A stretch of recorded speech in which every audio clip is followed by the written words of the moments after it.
right about now that the recording has begun.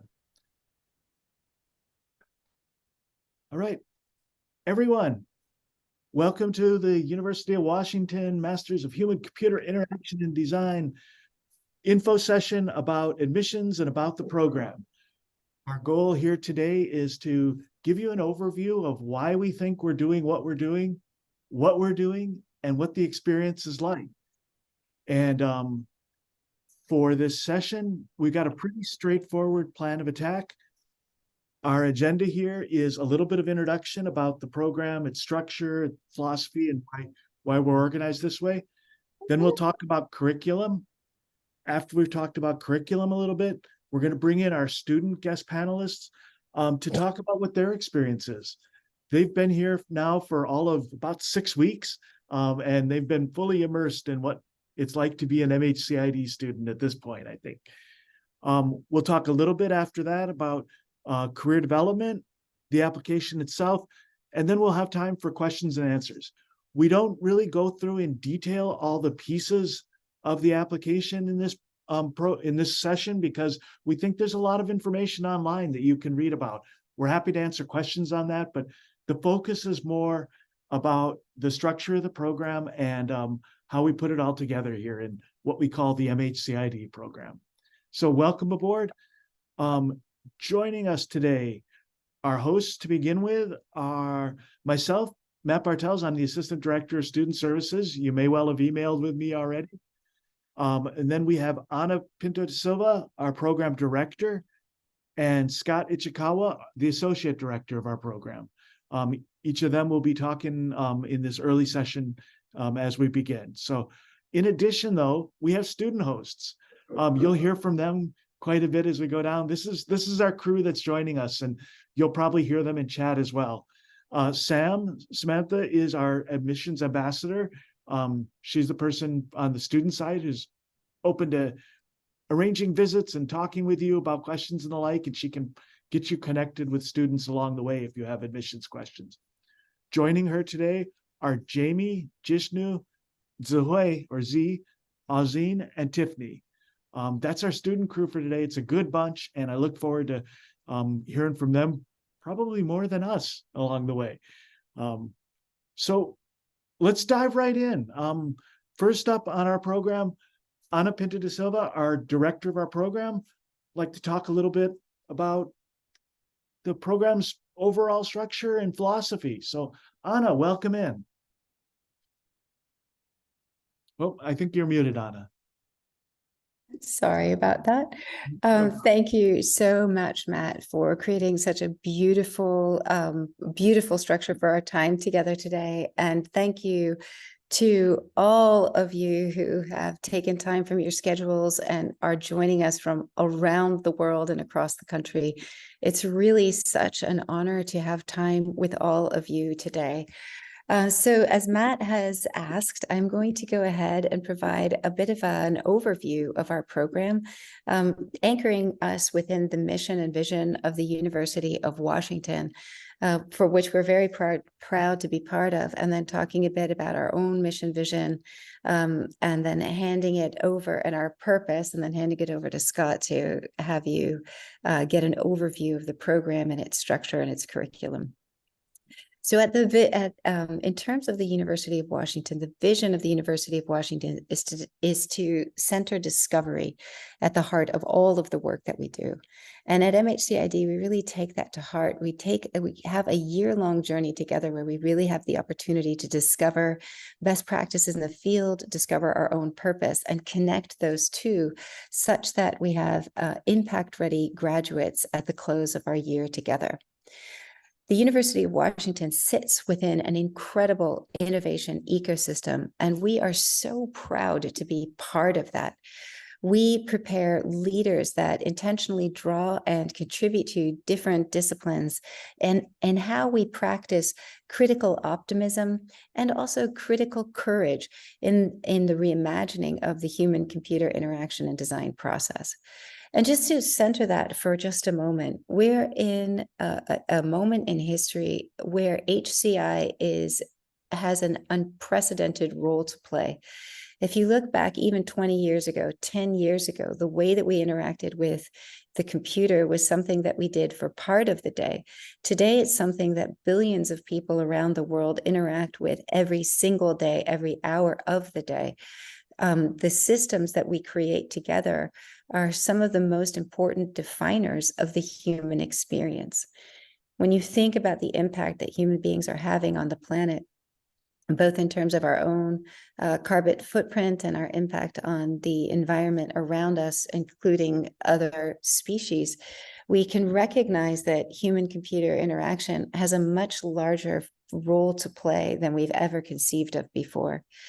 And so we're very, very, it's both an exciting thing and it's also a very challenging thing to think about. And what we do here at MHCID is we create a community of practice that unites students, master's students, members of our PhD dub community, our instructors who are some of the best industry leaders in the region and in the country, to our incredible faculty here at the University of Washington, to create a learning environment that allows us to explore, learn, grow, and lead together.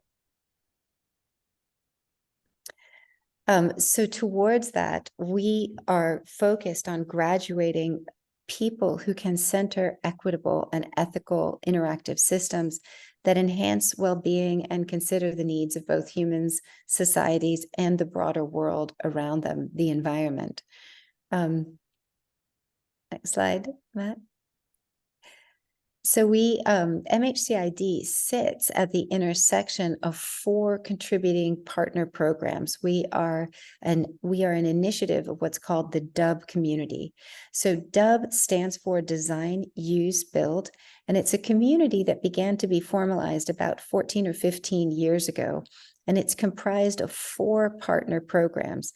The School of Art, Art History, and Design, which here on this slide is reflected as the Division of Design, the Allen School of Computer Science, HCDE, and the Information School.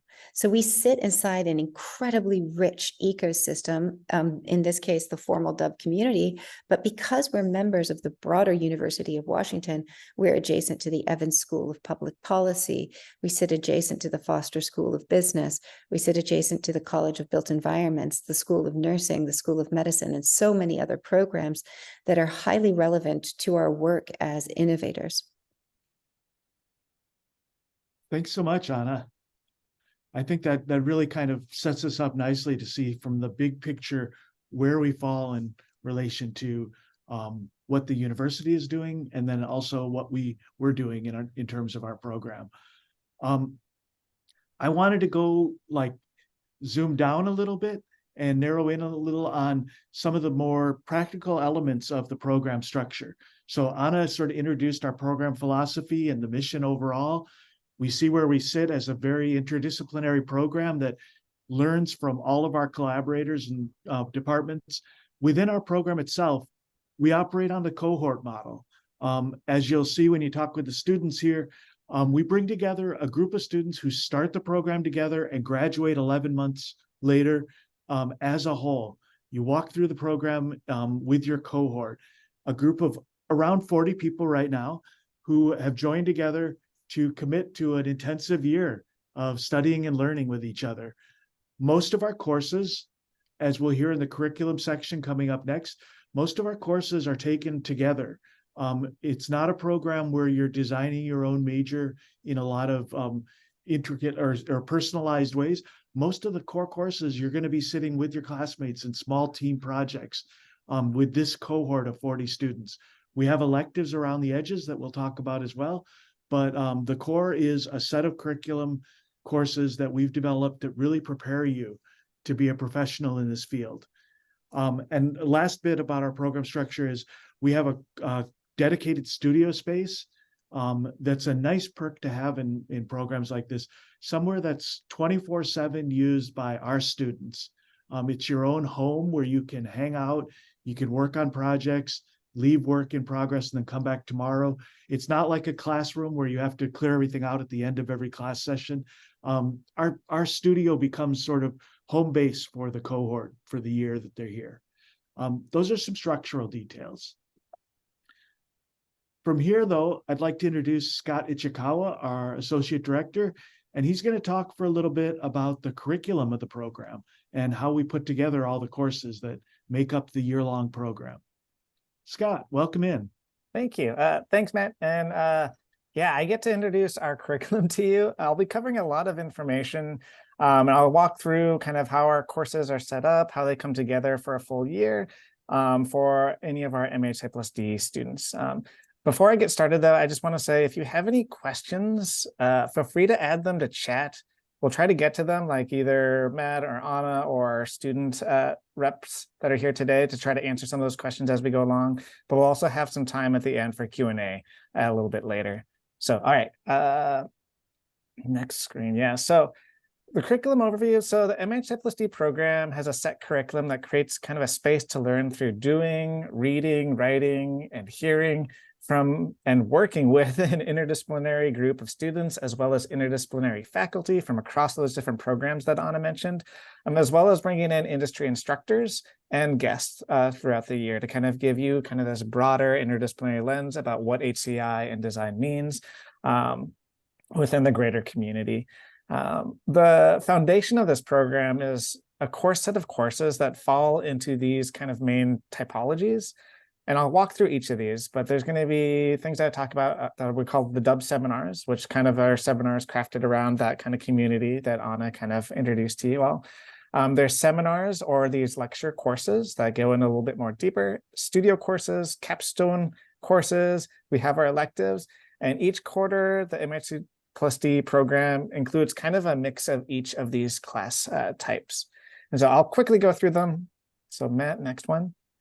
So Dub seminar courses, this is a dedicated course that goes throughout the year. The Dub community brings in both guest presenters from all over the world to share their work, but also the broader Dub community together to kind of like get to know each other and have richer discussions around some of the latest innovations and research in the HCI community. It includes guests from both academic and industry research groups, and it's also how we connect and participate with this broader Dub community that we are a major part of. Next slide. Once you get beyond that first course, there's seminar courses that we offer throughout the year. The seminar courses are focused on diving deeper into things like the history, processes, theories, and trends within HCI and design. This is an opportunity to learn, read, write, and discuss as a class, helping shape both your understanding of HCI+D and the role it has within society, as well as crafting your own individual kind of point of view on what HCI and design means for you. Next one, studio courses. So these are courses that I tend to teach a lot of, luckily, but the studio courses are your opportunity to get really hands-on and experience and the actual focusing on doing. These courses are focused on leveraging our interdisciplinary backgrounds, skills, and expertise. And each studio course is led by 2 instructors, typically with different backgrounds, different perspectives, and different expertise, specifically around the topics that are being addressed in these courses. This could be a combination of both someone from industry and academia, and or a faculty member representing one or more of the core Dub programs. So next one, and then this is what brings it all together. So we do have a big intensive capstone, which is pretty much a year-long in our brains capstone thinking and project, where it starts right when you walk into our program to be thinking about what it is that you want to be focused in on. And then we have these set studio courses and curriculum that help support and guide you through a capstone project. Projects are all team-based. Each team works with an industry partner or advisor on a project that aligns with the team's shared purpose, values, and areas of interest. And obviously, interwoven throughout all of these courses are themes that kind of resolve around just different values, purpose, ethics, accessibility, impact, and inclusion, and a broad range of topics as they keep continuing to emerge specifically within our field of study. All right, so that's kind of an overview. On top of that, and Matt can speak to these as well, we recognize that all of you are coming in with different areas of growth, and we have our core curriculum, and those are supported by elective courses. These elective courses allow you to kind of like dive in deeper into specific areas that you as an individual want to grow in.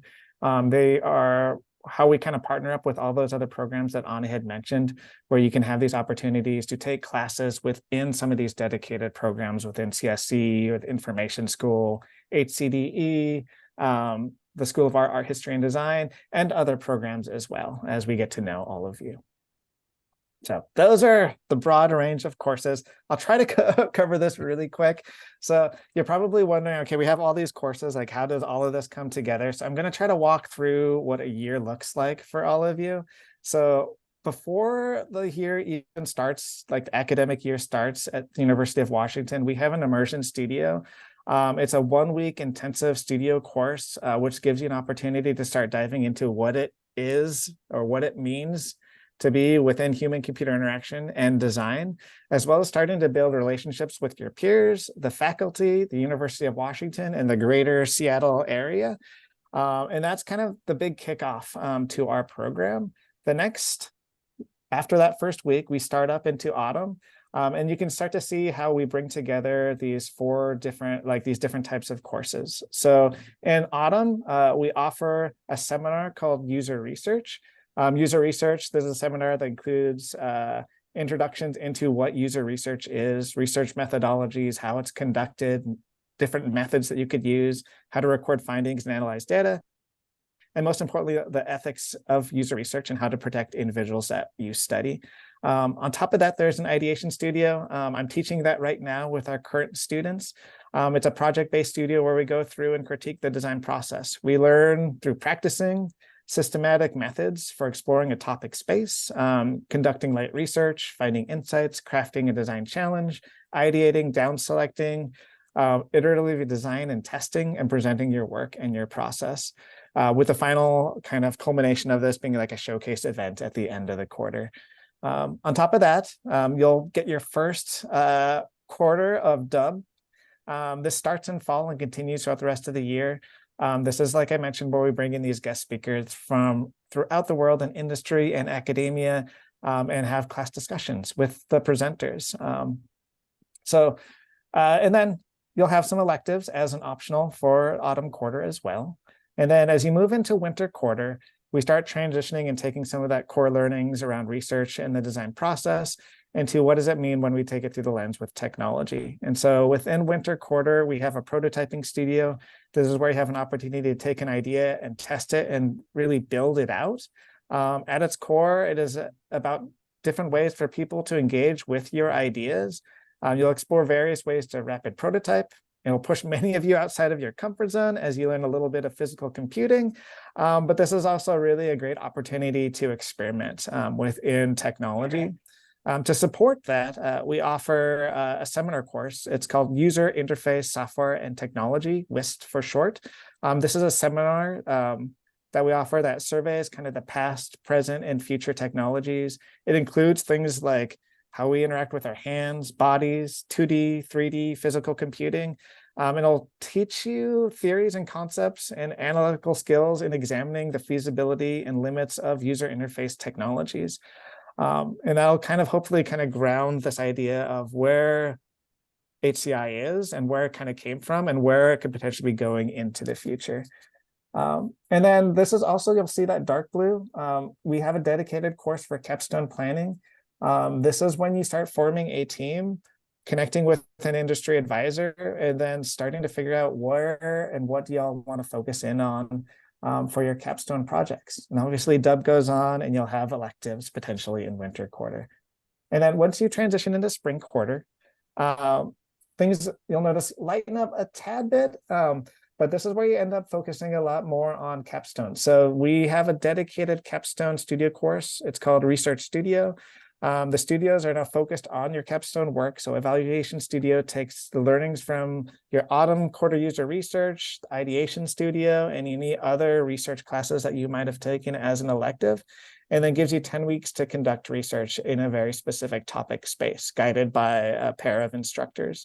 Learning more about your team's topic space through research, finding insights, opportunities, and desired outcomes will help drive the following summer capstone design studio course. And then also at that same time, We have our final seminar for our program. It's called Designing Interactive Systems, or Discourse for short. And this is really focused on the theory and foundations of design and thinking about designing systems in a complex and interconnected world. And then we have Dub that continues on, and those keep going, and we keep having conversations with whatever's happening in the latest trends in HCI, and that transitions us to the final quarter, which is summer quarter. And in the summer quarter, it's all dedicated really for this capstone and preparing you to kind of launch out after your time with us in the MHCI+D program. This course takes your findings, insights, and design opportunities from the capstone research studio course in the spring and shifts the focus to designing and making. It'll take learnings from across the different courses you've taken, especially on the ideation studio and those prototyping studio courses. And then culminates in a final capstone presentation defense and a capstone showcase event. This past year, we presented out at the Seattle Public Library downtown to over 200 guests, both within academia, industry, and family and friends as well. And then you also will do your final presentations as presenters for the Dub community. And that kind of wraps up this whole year if you are with us and what we will go through together. And hopefully, like, if you have any questions, we can answer any questions, and the students that we have with us today can kind of speak towards what it's like to be in some of these classes from a student perspective. But yeah, so thanks, and just feel free to kind of reach out. Awesome. Yeah, go for it. Thanks so much, Scott, for putting that all together and giving that overview. And again, for Q&A time, we'll have plenty of time to break this down and ask questions if you have about any particular part of this. And we can hear from the students what it's like to be in this curriculum as they've experienced the fall quarter and the immersion studio before the fall quarter.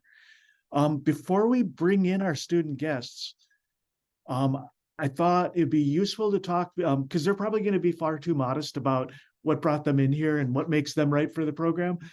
So I thought maybe Anna, Scott, and I could talk a little bit about our perspective on what we think makes for a good candidate for this program. We're fortunate that we have a lot of excellent applicants every year. And I think it's important to think about, what do we think makes for a very successful MHCID applicant? So without any order, I don't know, Scott, you've been talking for a long time. I'll take the first bullet, and then we can sort of jump back and forth on any of these.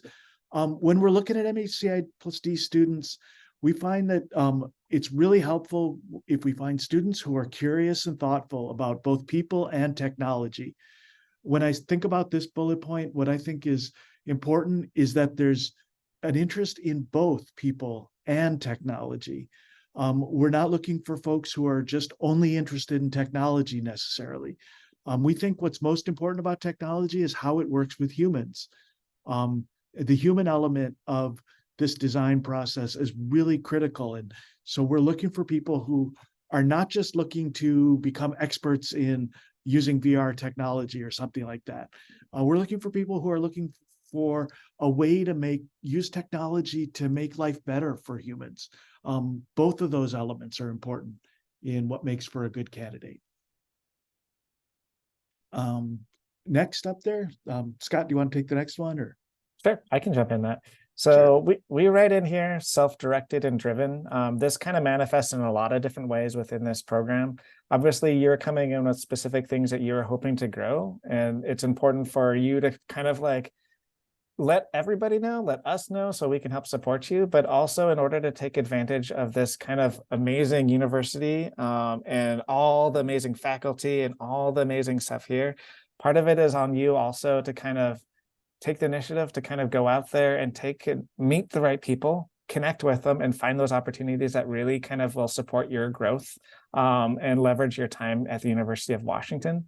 The other lens to self-directed and driven is the reason why we kind of leverage this idea of interdisciplinary student groups is we know that everybody comes in with areas for growth, but there's also things that you are also offering to our community. And so part of that is like being somebody who's also willing to kind of share all the things that they're also bringing in, whether it's like specific skill sets or experiences that they've had in the past. to help everyone kind of grow. But in order to really take advantage of your full time here, a lot of this, we look to you to kind of help kind of guide us as a program and help us guide you and your opportunities within the University of Washington. Awesome. Anna, would you like to jump in for the next bullet on here, or? Sure, sure. Thank you so Awesome. much. It's been great so far. And I just want to just take a moment to encourage folks to put your questions in the chat. We'll continue to work on answering those asynchronously and then very soon open the floor to what will be a wonderful and robust Q&A, I'm sure. I will address the next one, an impulse towards creation. Really, when we think about interdisciplinary design, working across technology fields, design fields, research fields, at the end of the day, we're all really passionate about making things, and not just making things that are going to have an impact and move the needle on how we want to help people show up in the world. And there's a couple of things that are inside that. One is really being again, not just human-centered, but really thinking more broadly about the impacts the things that we make have, and also thinking about how the things that we make create a way and a better way for us to connect as people with each other. So we do many things in terms of understanding how we create. It's not just creating prototypes. It's not just about drafting UI documents. Those are all mechanisms and methods, but we really think about how we create a community together that allows us to bring forward invention into the world that's truly anchored in purpose. So we're really looking for people, when you unpack creation, who are ready to run and jump and leap at big challenges. And that means being open to fail, to being super bad at what you're doing. I'm just going to raise my hand on that. And to, getting the scrapes and bumps and bruises that are just an inherent part of the learning and innovation process. Learning together how we get up and dust ourselves off and give each other a hand up and try and learn and create again and again. We do this creation process over and over and over again in many different ways throughout the year. But probably the most important thing that we create is the community that will accompany all of our alumni across the arc of the remainder of their careers and their lives. So there's a lot that's packed into that notion of creation, and we're looking forward to hosting students that are really excited about making and creating with us. Yeah, thanks, Dana. I was gonna add on to that one as well. So like in classrooms as well. So there is an expectation within our class that you are going to participate across the whole kind of spectrum of the design process.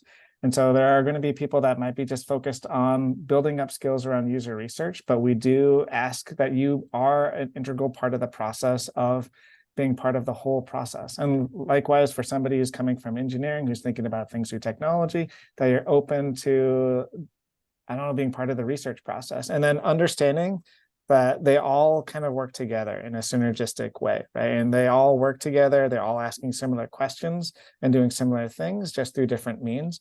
And we want to make sure that when we bring people into this program, that they're open to taking on different challenges that they might not be comfortable with, and just be willing and open to do that and being part of that and supporting each other and growing and pushing yourselves in these different ways. Awesome. Yeah, thank you both for all of the insight into these. I think the remaining bullets, I think the next two we can kind of just name check a little bit, but we do think it's important to know that, this is we're looking for people who are able to dedicate a full year, both in terms of finance and times. It's an intensive 1 year. You're coming here to really be a student for the year, to learn as much as you can.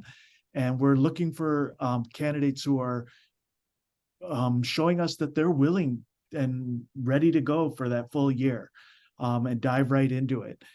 In addition, we put a lot of emphasis on the value of a cohort model and working in the studio.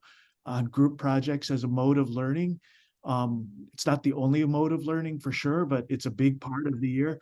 So we're looking for candidates who understand that and think that that's the right mode for them to get this next step in their career and educational path. Finally, and Anna and Scott, if you have any comments on this as well, the last point that we bring up is a sense of purpose. And how does that play in finding the right candidates for this program? Oh, thank you for that. I think that's one of the most important things when we think about people who would be wonderful candidates for MHCID. It's really thinking about what is your sense of purpose? You know, how do you want to show up in the world? There's a concept from urban design that's called the highest and best use. And that refers to how we use land. Like, is a dry cleaners on a corner of a busy street the highest and best use of that particular property? Or would it be better as residential with civic services on the ground floor? When we put that idea towards ourselves, we think, well, what is the highest and best use of you as a person? And how might that highest and best use be amplified and supported by the experience and the learning that you would have across the arc of this year?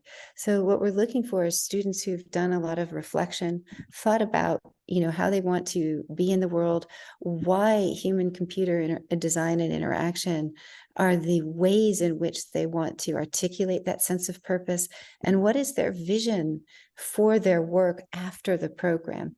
Even if that vision is going to change and flex and inflect throughout the arc of our experience, just that thoughtfulness and that self-awareness is something that we really look for. Yeah, No. Oh, good. Sounds like somebody just muted. Thank you much. Thanks so much, Anna and Scott.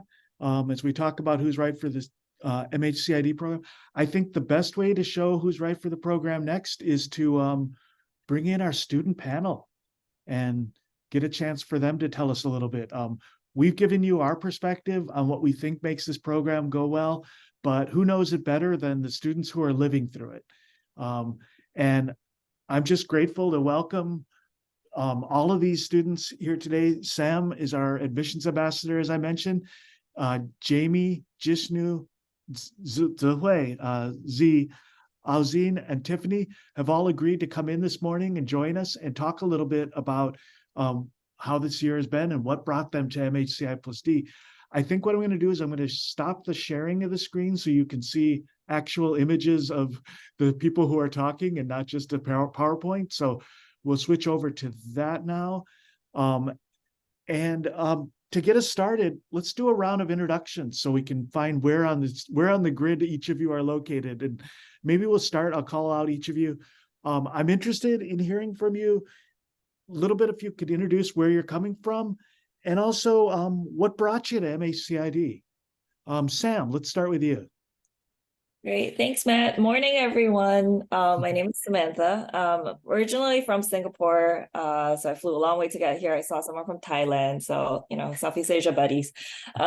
I come from a background working in government, mostly focusing on public sentiment research, did a little bit of the just 1 year of design. I came into the program because I come from such a sort of research heavy background. I really wanted to learn the ropes of other verticals in design, learn how to work well within a design team, work well with engineers, so that I can maybe take my career more in this direction in the future.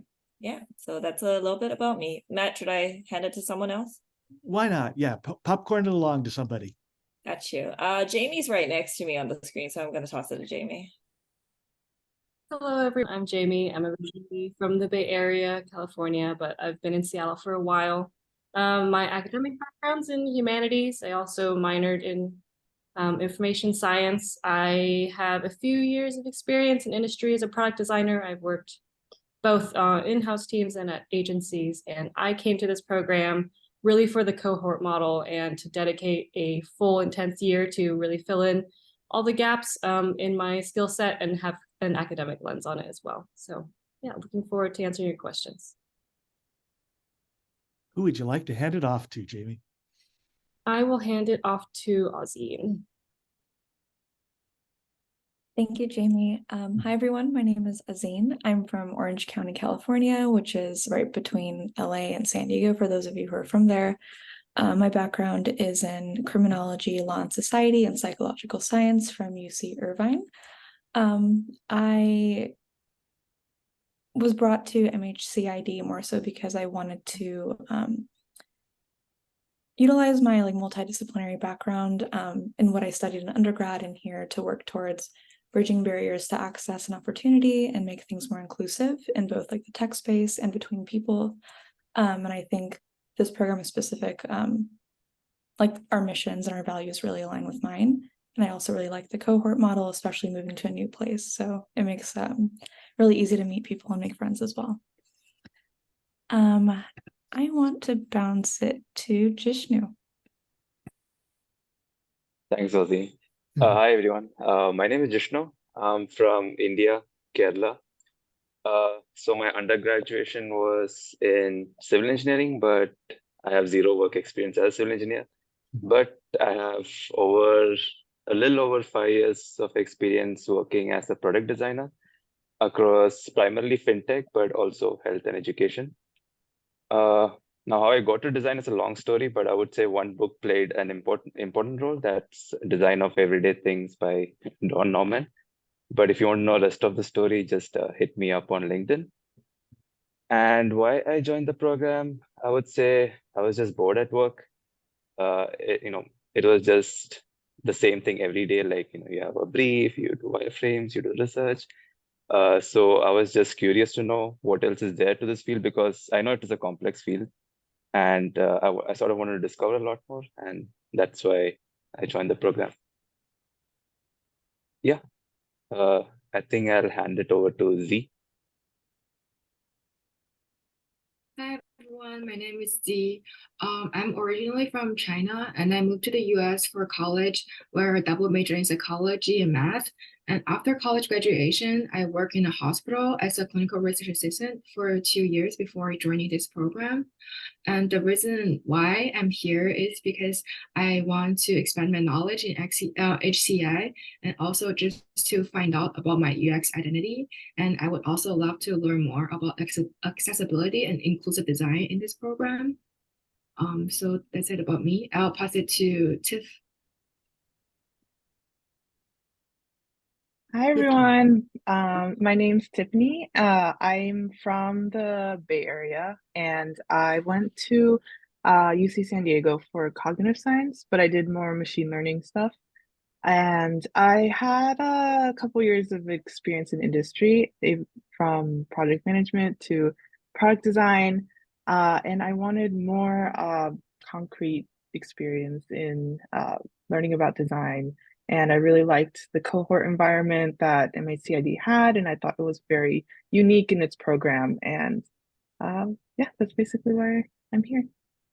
Awesome. It's great to hear these introductions, even as I see everybody every day, just to get a feel for some of the diversity and the differences and backgrounds that bring everybody into here. So it's cool to hear these introductions from everyone. Also, if you're looking at the live screens, if you look behind Jishnu, that's a peek at our studio too. He's got our studio space behind him. Question for y'all. I'm curious to hear, you've been here 6 weeks or maybe a little more than that now. What projects are you working on, whether it's in ideation studio with Scott or in your electives? Can we go around and just hear a little bit about the kinds of things that you've been doing already in the first 2 months of the program? Anybody can start. We don't have to go in the same order, but hop on in. I can go. Sure. Okay, so so currently I'm working on 2 course projects on 2 different classes. So one is to do with AI and its role, the role that it plays in education, and the other one is looking into how children use technology and how can parents better help curb device use. And I also have a personal project running, which I like creating icons for those tiny things. Mm-hmm. So I'm creating my own set of icon pack. Yeah. Cool. Should I nominate someone? Yeah, put someone on the spot. Okay. Z. I'm also working on two projects right now.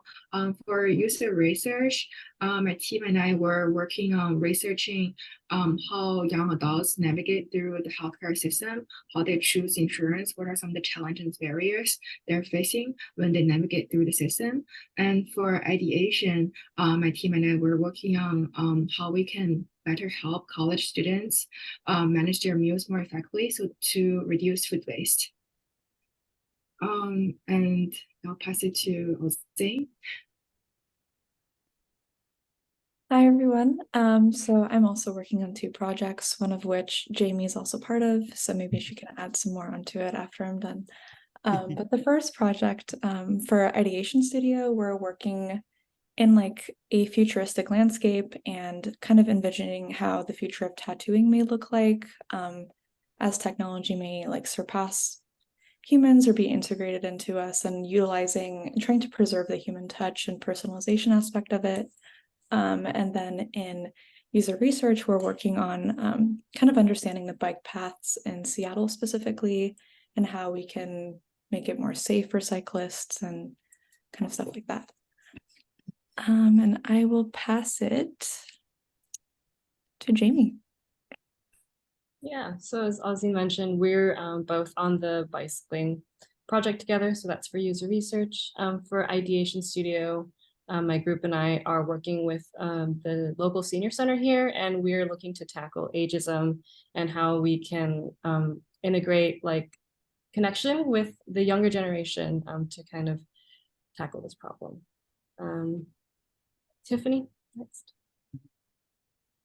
Yeah, so my ideation group is focusing on how to bring awareness to architecture students about bird collisions.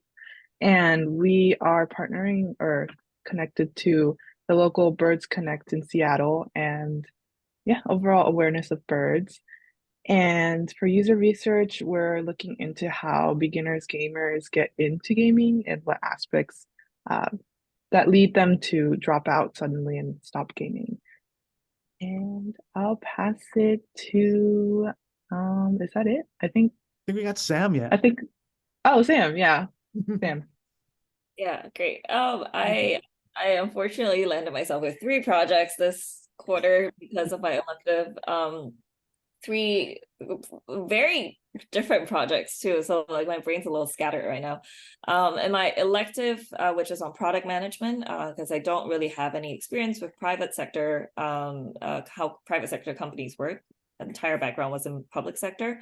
So I'm taking a course on product management, project management, and that in that course we have to mock manage a new feature or a new project for a company that we selected. So we're working on something.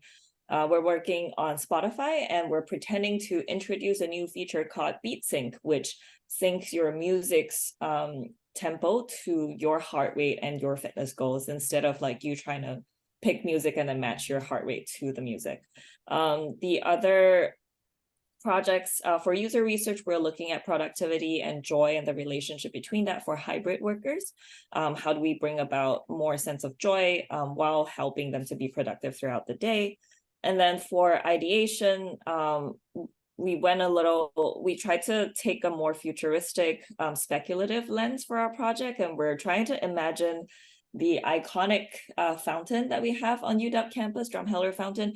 We're trying to give it a personality. We're trying to think, if Drumheller Fountain was a person, how would it interact with the students in this space? How would it converse or store the memories of all the students that it has witnessed coming through the area? So as you've heard, huge diversity and the types of projects that you can take on. You find your own tribe, you talk about the things that inspire you, and then you can end up with a project that is in an area that you're really passionate about. Awesome. Thank you all. Another question for you, and you can choose either side of this. Everybody doesn't have to answer to all of this, but I'm curious, both in your experience so far, what are some of the challenges that you've run into? I think that'd be interesting for people contemplating whether or not this is the right program for them. And then also, as you start looking to the future, I know it's really early in the year and you're going to hear from me a lot about careers as we go forward, but what are you thinking about as an end goal of where you want to let this program take you after you've graduated? If you have anything to say on that, that'd be great. Otherwise, thoughts about challenges so far or places that you've found exciting and challenging or not so exciting and challenging. Love to hear that. I can kick us off on that. Awesome. Yeah, Thanks, Samantha. I think a personal challenge that I struggled with just this past week, because we got to a point where we just finished our huge ideation. We're finally sort of getting to the converging stage, presenting out those ideas for feedback from the rest of the cohort and from the instructors.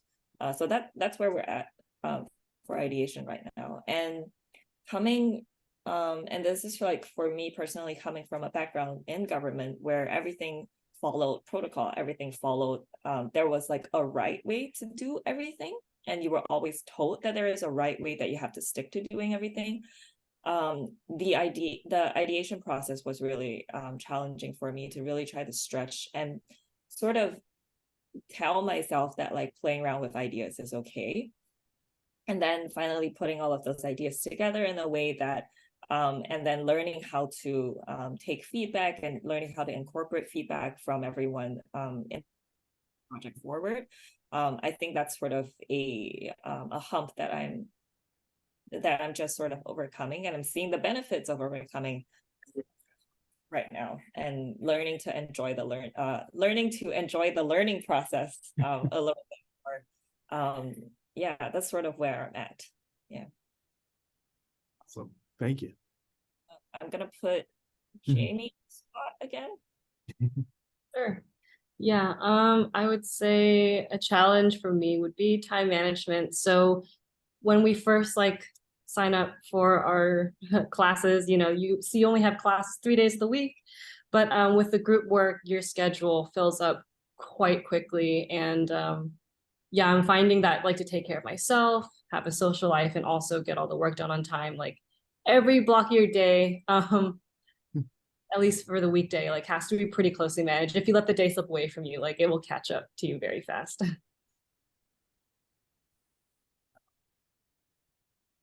Somebody like to jump in? We don't have to put you on the spot if you don't want to speak up, but Okay, I'll go. Okay. Yeah, go ahead. Sorry. Oh, yeah.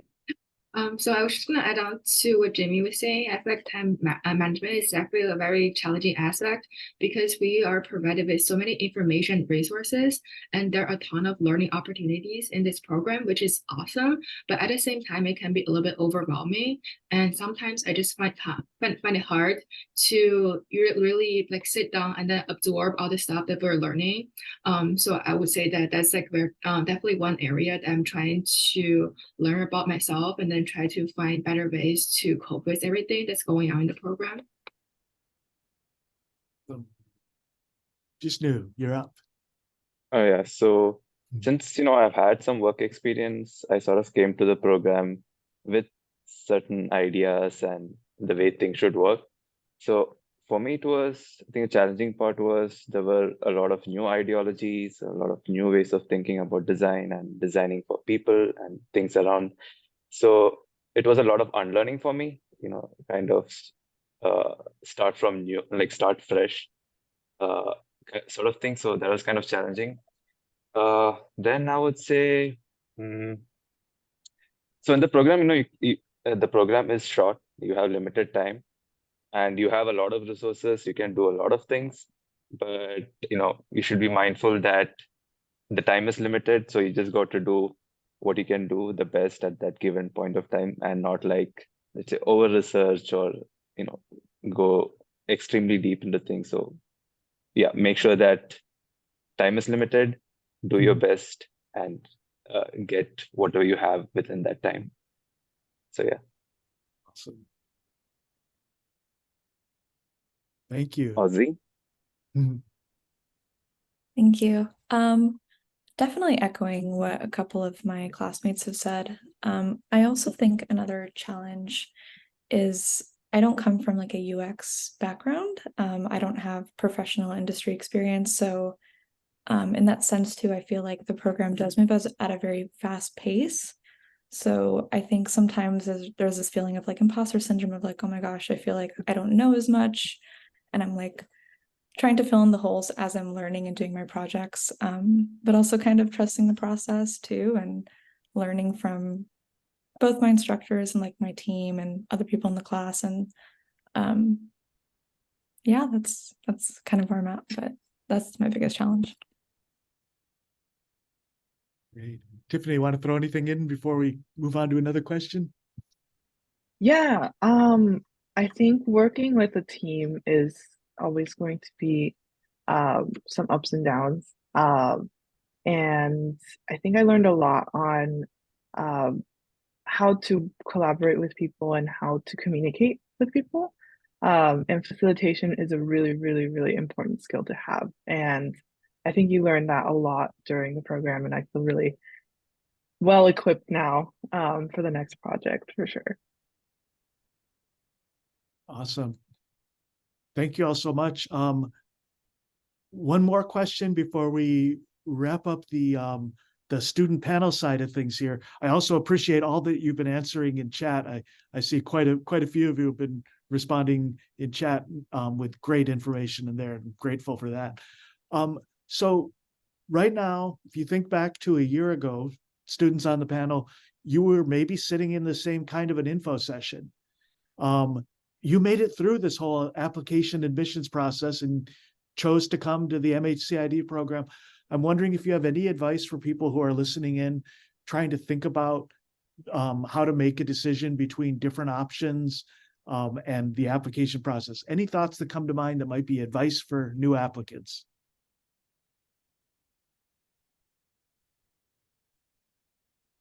I can go. Go for it. Okay, so fun fact about me, like I've been applying to this program for 3 years, and I got waitlisted twice, and third year is when I made it. So I think one tip that I can give for people who got waitlisted in the past is to sort of mention that in your SOPs, and also how you sort of improved or bettered yourself or did something to do that in that period where you got waitlisted. So that's a tip.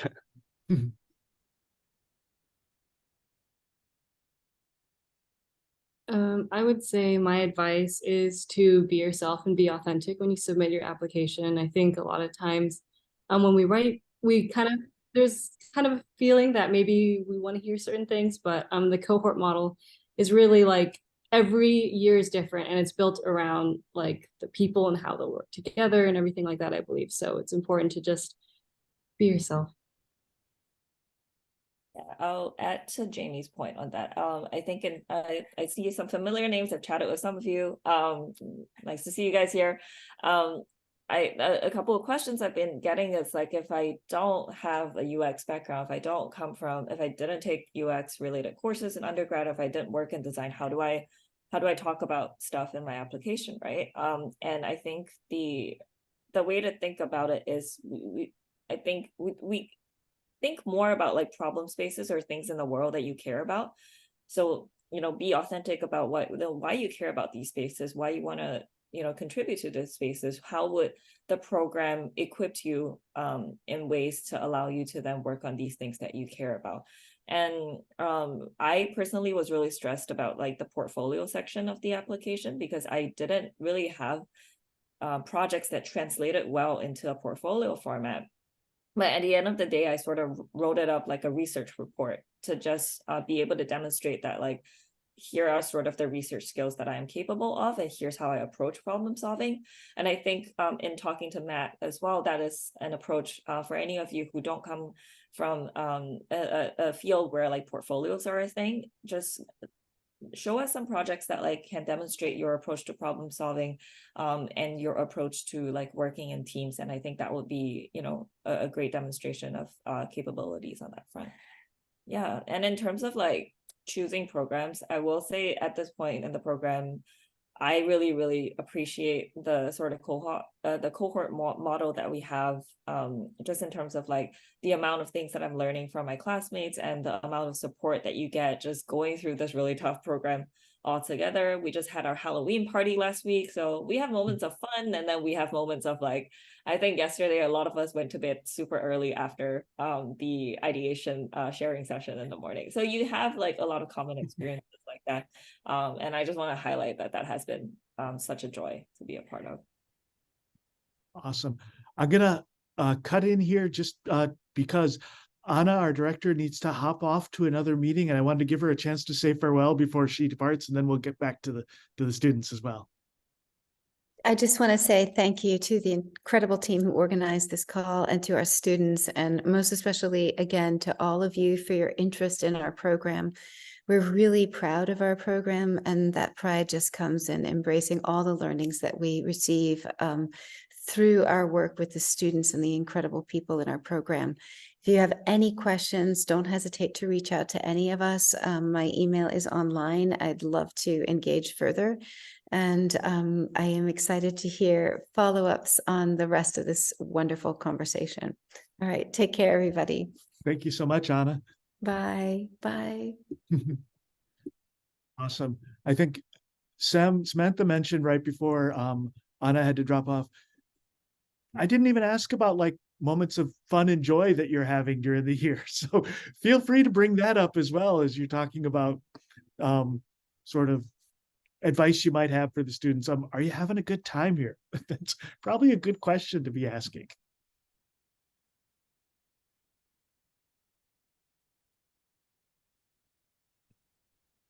I can go ahead and answer that one. Go for it, Ozzy.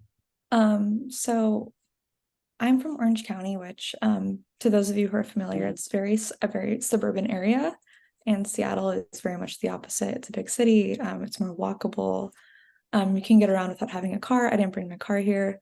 And so I was very interested in also exploring Seattle and getting to know what it's like to be a part of living in the city and what it means to live in a city.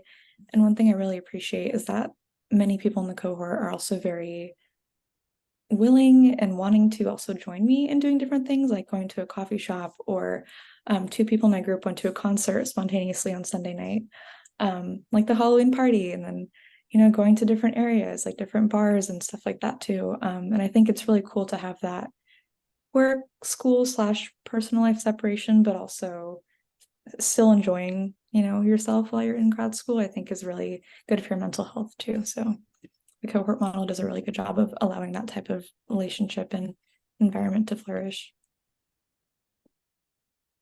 So, thank you. All right. Go. Oh, yep. Z. I definitely agree with what Ozzy was saying, because I also moved to Seattle from the East Coast, so I didn't really know anyone before coming to Seattle. And I feel like what I enjoy the most about this program is the people who are in this program, because they're all very friendly, very supportive, and then we're all going through like everything together, even though like the coursework can be very challenging. And when you work on the project, you may run into all sorts of different challenges, but I feel like we have each other, and then we're all in this together, and then that's what got me through like some of the difficult times. Awesome.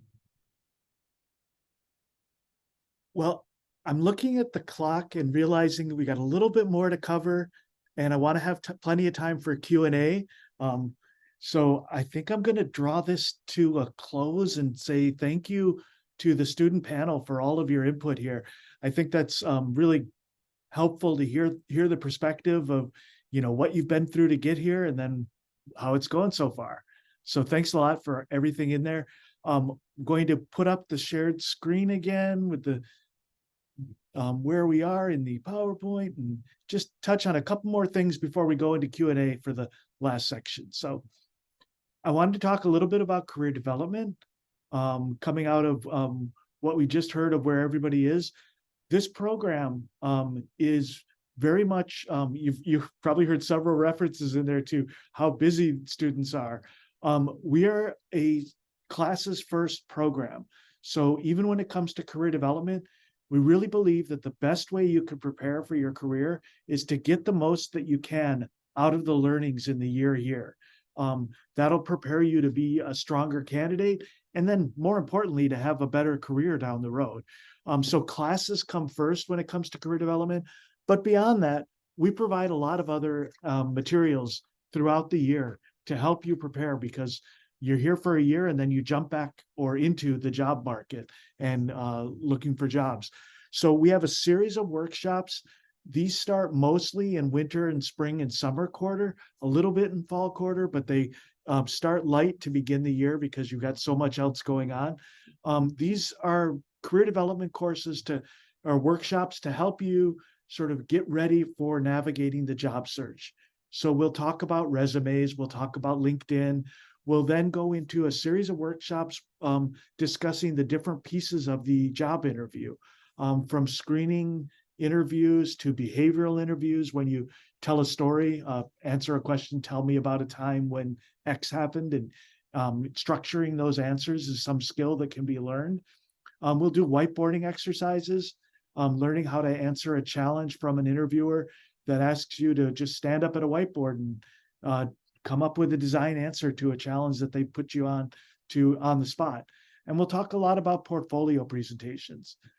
In the spring, we have a dedicated portfolio elective that generally most students in the program end up taking. It's a great chance to have a creative director from industry come in and talk about what are we looking for in portfolios for the job search. How do you structure both your online portfolio and also the in-person portfolio that you'll present at interviews? How do you tell that story in the best way to highlight what you bring to the new job? So portfolio presentations, definitely something that we'll have both in that elective class and then outside of that, a chance to practice those things a lot through the end of the program. We have workshops also on more fun topics like negotiating your salary, something that becomes relevant when you're at the end of the job search and you've made it through and you have your offers that you're ready to accept. Beyond those classes, I think an important part of our career development within the program is how valuable our alumni network is. Our alumni come back repeatedly throughout the program, and we hold panels with them to talk about what it's like to be working in different segments of this field, what it's like to be a researcher out there or to be working in a B2B company or area space. We have sessions on like specific companies where we have a lot of alumni working. So maybe we'll put a panel together of all alumni who are at Microsoft or somewhere like Amazon and hear what specifically has been good and bad about working in those particular places. Alumni do a lot of advising one-on-one as well throughout the year. As a student, you can reach out to our alumni and get their advice on from a friendly place of people who know what you're going through right now and also can tell you what it looks like a few years in advance down the road. So our alumni, I think, are an essential component in the resources that we bring to getting ready for the next step in your career. Beyond that, one-on-one appointments are always an important part of your job search. So we hold workshops that walk through a lot of pieces of the job search and career development puzzle, but you're going to have interesting particular interests that you want to focus on at different times. And for those, coming in and setting up a one-on-one meeting is a really valuable part of it. Your one-on-one appointments with Scott, Anna, myself, and other instructors, that can really help you tailor that career development for what you're specifically interested in. And this part of the career development doesn't go away after you graduate. I meet with alumni almost every day who are planning the next step in their job search. So you keep coming back. As once you're part of this community, you can't really get away. So we're here for you in one-on-ones and sessions, and the alumni network will live with you forever. Very briefly, there's also resources that being at a big university in a cool city like Seattle are worth contemplating when you're thinking about your choices. The University of Washington has a lot of really interesting centers and resources that you can draw on from that DUB community, the larger HCI community made up of people in different programs, both master's, PhD, and undergrad and faculty members, but also to like a large career center, to places like the startup community that you'll find at the business school. All of those areas are valuable, that can be drawn on when you start thinking about your future directions. And finally, Seattle is just an awesome place to be interested in this field in. Not only because there are a lot of the big players in the tech field like Microsoft and Amazon, and robust presence of Facebook and Meta, and not only because of all those big tech companies, but also because of all of the more mid-sized companies and agencies that are here. Seattle's a thriving place when it comes to practicing design, practicing this HCI field. And that can be really helpful when it comes to like thinking about like, how am I going to meet people? They're here. People speak your language in Seattle. If you're in this weird niche of being a UX designer or researcher, there are UX designers and researchers out there around us in Seattle. And that's a great advantage to have when you're trying to plan your networking and get your toe in the door at some of these future companies that you'll work with. I mentioned that we weren't going to go into too much detail in this session about the application materials. Happy to talk about them in Q&A. There's a lot of great material about the application online on our website, and I'd encourage you also to look there. But just to have in mind, you know, big overview, the 15th on the calendar are your key dates to be thinking about. The application is due January 15th. That's your first 15th to be most concerned with, about 2 months from now. So it's coming soon. 2 months later, March 15th, that's when we plan to send out offers of admission and waitlist offers. So you have a 2-month period to wait, and then we'll let you know where things stand. And then finally, April 15th, that'll be, if you're given an offer of admission, that'll be when we need to hear from you on a deposit and a commitment to come and join us at MHCI+D. So the 15th in the beginning of the year, those are the key points on the calendar to have in mind. Here's a list of application materials. You'll find these on the application site and also on our website with more details about each of them. And we could talk about these in Q&A, what we're looking for in any of these. Happy to talk about those pieces for this. There's one more slide, I think, coming up that's about international students in particular, things you should know as an international applicant. You'll also need to demonstrate English language proficiency. That might be through your undergrad already having been taught in English, or through one of those tests. And we have information on the scores you need in those tests if you're taking something like TOEFL or the IELTS. In addition, you need an undergrad degree from a 4-year program at an accredited school. If you went to a 3-year undergraduate degree program, you'll need an additional year of study after that program. So 4 years of undergraduate study is necessary. And then you must convert your GPA into a 4-point scale so we know how to compare it with the applicants that we see from US schools. Otherwise, the international application process is the same as domestic students, and tuition is the same. That often gets asked in questions. So same process there, and we welcome your applications. All right, that takes us through what we had to present. I'd like to spend the rest of this period answering questions. A lot of you have been talking in chat. I haven't been able to follow that as we go along here as much.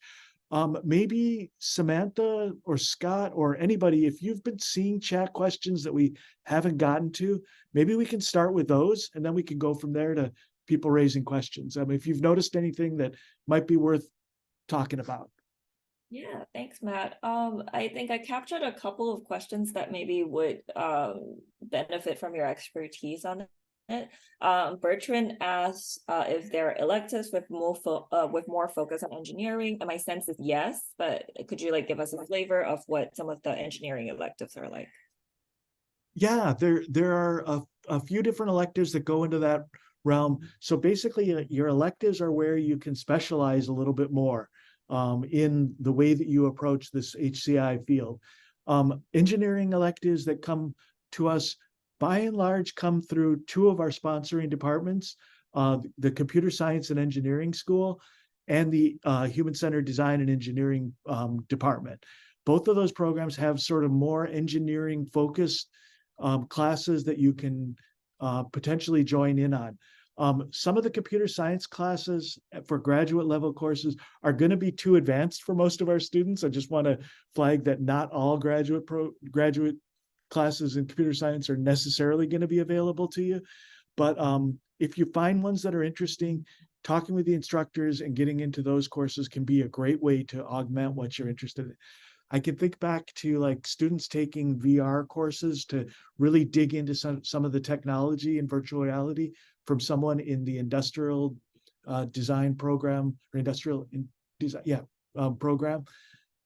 There are other courses that students have taken more along the lines of what you'll see in the HCDE program that are engineering focused within the design field though. Great. But yeah, short answer, yes. Amazing. And then the Sarah asked if there are TA opportunities. And I think so far, based on what I know, I don't think anyone has the bandwidth to TA, but like, has anyone in the past cohort done any TA-ships? Yeah, good answer so far and good question to ask. TA-ships, technically, you are eligible to take on a TA, but what Samantha mentioned is the question of bandwidth. It is very difficult to have the time and the space in this intense program to be able to dedicate it to a full-time TA-ship position. In addition, the way TA-ships are allocated in a big university like this kind of puts us at a bit of a disadvantage. PhD students, they're the prime people for getting TA-ships. So they're first in line. Next in line would be master's students who are within a specific department. Those are usually the next most likely people to get TA positions. It is possible to get a TA-ship when you're in the program, but it's hard. The stars have to align. When it's happened in the later quarters. But I would say you don't want to plan on having a TA-ship to fund the program at all. It's very unlikely. I think I've only had a couple of students in the last 5 years who have had TA-ships. Research assistantships are a little more possible. We generally have a couple of students who are able to get research assistantships throughout the year, but even those are fairly difficult to attain in a quick program like this.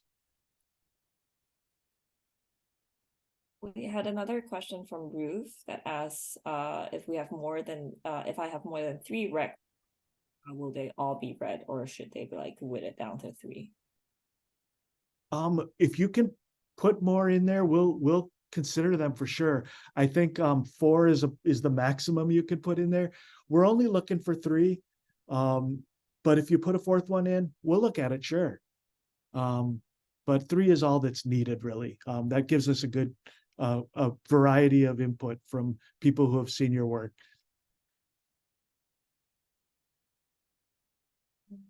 A couple of other questions, and like if we don't get to your question, feel free to like raise your hand. And yeah, if you raise your hand, we'll also see you, and then we can talk from all of us. But Sam, what else have you noticed? I'm scrolling through. The chat moves really quick. Chat goes fast. Yeah, I think what should Hu Jiawen asked which part in the SOP, what should we focus on? Should we talk about our journey, or should we talk about why MHCID? I'd love to hear Scott's take on this. My initial take is yes. Our journey or why MHCI+D, yes, you should focus on both of those. Scott, what have you seen in successful statements? Yeah, both of those. Like, we do want to kind of know, and I think the word I think that popped up in chat was like authenticity, like specifically on like, what is bringing you here? Why is this the right time for you to be in grad school? Why is this the right grad school program for you? And then like all these things about like that statement, the purpose of like, where are you actually coming from? What are you actually bringing to the program in this cohort as well? And I think everybody's statement of purpose is slightly different in how you kind of set those up to kind of best represent yourself. But part of it is thinking through those two lenses and making sure we want to make sure that all of y'all are thinking about this being the right program, because we don't want to, like, obviously this is not the right fit for everybody.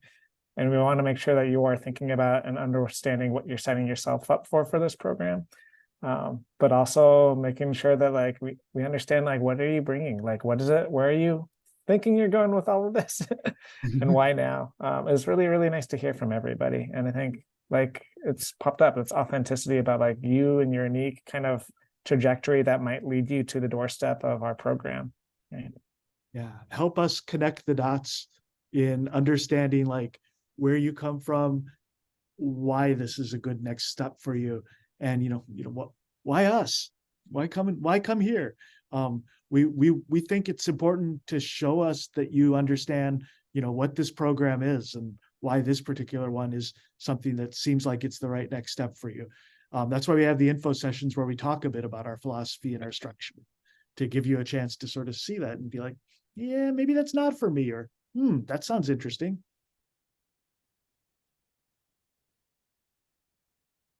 Okay. We have a question, Chantel, asking how much wiggle room is there to take more electives than the required amount? And I feel like maybe the students panel can weigh in on this. Do you guys think you can take on one more elective this quarter? Yeah, are y'all ready for multiple extra electives? I just saw like Jamie and Z just like backing away from the screen, shaking their head. I tell all the students as I go through this program, it doesn't matter if you have a bunch of experience, it doesn't matter if you're straight from undergrad, learning to be a graduate student takes a bit of time to acclimate to it. All these students are kind of in their first quarter, in their first time of actually being in grad school, seeing what this learning environment is actually like. And it is fast paced, but I think in my experience watching students go through it, they acclimate and it takes a little bit of time, but then they get to a space where they understand what expectations are, what they need, and what they want to get out of this program and from the University of Washington. And a lot of times, probably maybe like, I don't know, winter quarter-ish or so is when we have these deeper discussions about like, I feel like I'm missing something. And then we have a conversation about like, well, how much do you think you can take on? What are tools and tips that make you feel like you can do this in a manageable way? Because there's a balancing act of like, if you take too on, you might not feel like you're going in depth enough and giving enough to all of your classes. But then there's also like, oh, I feel like I have the bandwidth to do it. And that's kind of an individual thing. And so some people will feel really strongly like they can take on a little bit more. And some people will just be like, I want to take on what I need and just really focus in on that. And that's usually a conversation that we'd like to have with all of you as you're making some of those decisions. I think this reminds me of something that our program director Anna said at the beginning of the school year, that beyond this program, we have like a long career ahead of us. So there are things that maybe you can learn now through the program. And then there are also skills that you're going to continuously hone throughout your working lives, through books. For like, I just borrowed some books on facilitation, which is an area that I'm really interested in. I borrowed some books from Scott, so those are some things that I know I will digest on my own throughout the school year. Maybe not really take a class on it per se, but like kind of what are some personal skills that you would like to hone on the side? For me, that's facilitation and visual design, which I'm taking an online course, self-paced, so that I don't have to stress about homework. I don't need any more homework stress right now. But yeah, I'm interested, so I'm just gonna try to do those in my own time. That's awesome. Yeah, I see Z put in comments that, number of electives, you might be able to take more than one elective if one of those is a 1 credit course, so a really light course like a speaker series. 2 full electives that are like a big studio project course, probably pretty difficult to get both of those in there. But thinking about methods, you're not confined to just the classroom for your learning. So something like Samantha's been up to with figuring out where she's going to get her learnings outside of the class is a good strategy to have as well. Last point to add on electives, you can think about, I think for me, it was like, oh, I ended up with 3 group projects, and that is a lot harder to manage compared to like if your elective focus more on independent work. So if it's more of like a theory-based class and it's more readings and papers, and you can allocate your own time, that might make things a little bit easier to manage compared to like all 3 projects require like heavy involvement in group work and producing like studio-based work. Yeah. We've got about 5 minutes left in the session. So if you've asked a question in chat, we may not have noticed it. I would encourage you to raise your hand. We'll just have you ask the question directly to us. Or if you've thought of a question since then that you want to ask, feel free, put up your hand. We'll get to you. Sarah, you're up. Hi, I'm Sarah, obviously. Hey, Sarah. I'm just on the subject of classes, I'm curious what everyone's favorite classes have been so far. Remember that their instructor, Scott, is in the room, so he's listening intently for them to all say, Maybe biased. Scott's class. Other than ideation, what's your favorite? Well, anything. What are your favorite classes so far? Can maybe start this one off. I think part of this program, I was pretty open to different disciplines within UX, but I think throughout Ideation Studio and Interfaces Lab, which is my elective for the quarter, I think I've definitely reaffirmed that visual design and digital design and that part, the second half of the UX process is really where my interest peaks. So not to say there's a least favorite class this quarter, but those ones definitely, I think, helped me figure out where I'm passionate about. I think I'll echo Alzine on that. I think the classes are meant to expose you to like a lot of different things, and I'm enjoying ideation the most because I've been feeling the most out of my depth in it. And I know I'm learning a lot, but I think throughout that process, I'm also realizing that, okay, like I'm learning a lot here, but maybe my primary focus or heart still lies with research. And that's something I'm looking forward to exploring through electives next year. So I think that you can like a class because it really aligns with your passion. You can also like a class because it's challenging you in ways that you didn't think that you would be challenged, and then helping you figure out like down the road what your future path might look like. Yeah, maybe some of the other classmates can chime in on this.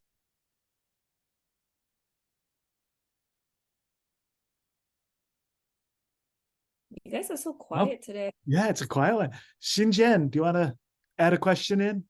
Yeah, so hi, my name is Xinjian. So I have a question about the portfolio like requirements. So since I'm the graphic design background, so my portfolio right now focuses on some like visual design, UI UX. So for the application, so should I do the separate like the website domain for host the project for the UI UX, or I can just use the same like website for like the mixed project? So that's why I'm concerned. Yeah, so supplemental materials, often the portfolio piece of your application, it'll be different for everyone, and it's technically not required, but we strongly recommend that you have something that you submit. It's your chance to show us your work at your strongest. We're more interested, if you come from a graphic design background, we're more interested in seeing you as a graphic designer work. That's where you're probably your strongest, that you're coming in. So putting that forward to us is probably the most impressive thing that we can see. Likewise, if you're coming, Azine mentioned coming from a non-design background, putting out some work, not just trying to get a UX project from a boot camp in front of us, but showing us the work in your strengths, showing us what you do there.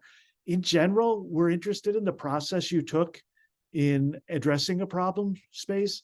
So whatever area you're coming through, not just the final outcome is what usually impresses us the most, but how you got there.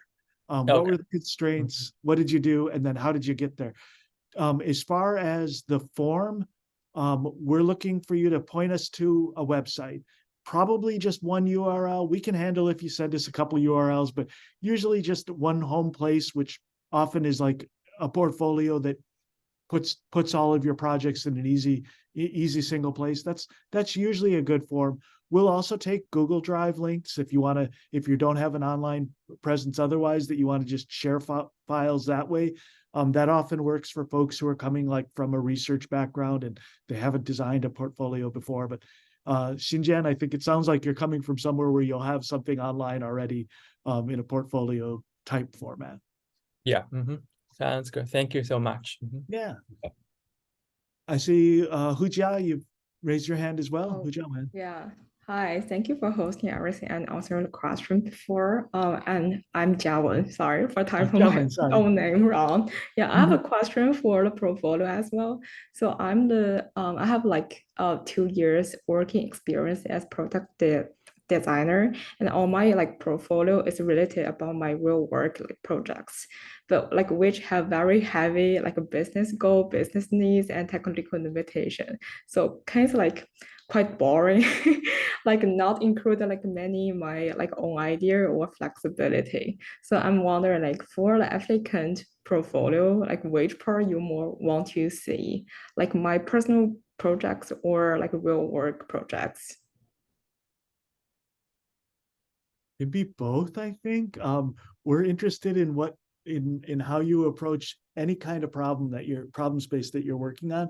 And I think both those quote unquote boring business projects and also some of your personal projects, those can give us different insights into what you're bringing into this MHCID world. So, your understanding of those business problem spaces, that might be a really valuable part of what makes you a good designer, a good researcher down the road.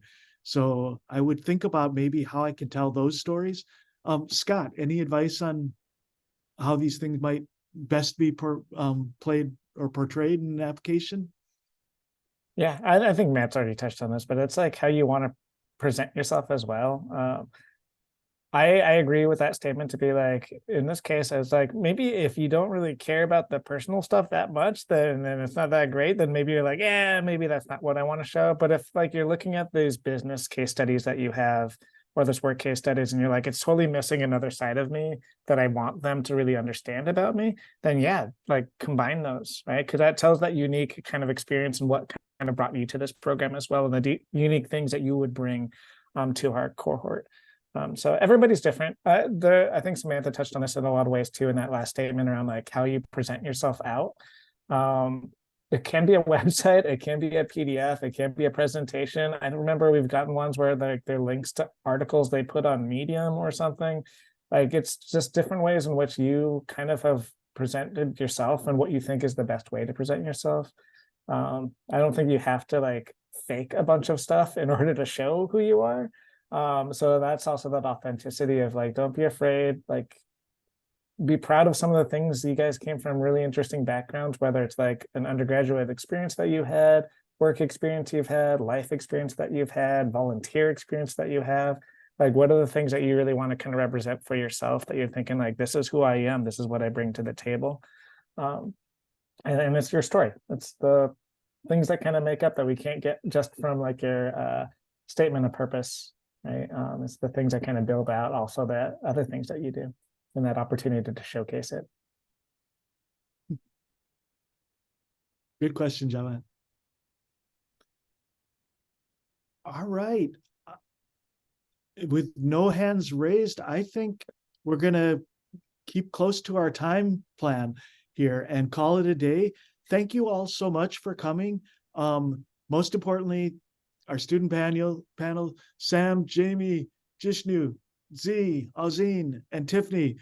Thanks so much for making this a lot more lively and helping us better understand questions and answers that are on the minds of potential applicants here.